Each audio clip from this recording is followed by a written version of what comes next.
নমস্কার। আজ আমাদের শহরের নেতাই ধোপানি পার্কে এসেছি। আবারও ৩০ বছর পর এক ঐতিহাসিক পদচিহ্নের খোঁজে, যা ধুবড়ী শহরের ইতিহাসকে সযত্নে ধারণ করে। চলুন একসাথে এই অলৌকিক পদচিহ্নটি দেখে আসি।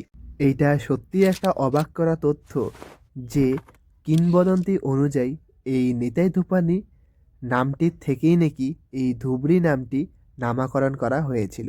ভাবা যায় একটি পৌরাণিক চরিত্র এই ধুবড়ী শহরের সাথে কতটা ওতপ্রোতভাবে জড়িত। শুনেছি আমাদের এই পার্কে একটি গ্লাস ব্রিজ হওয়ারও কথা আছে, যা এই এলাকাকে আরও আকর্ষণীয় করে তুলবে। এই প্রশংসনীয় পদক্ষেপ হাতে নেওয়ার জন্য আমাদের চেয়ারম্যান স্যারকে আবার অনেক অনেক ধন্যবাদ।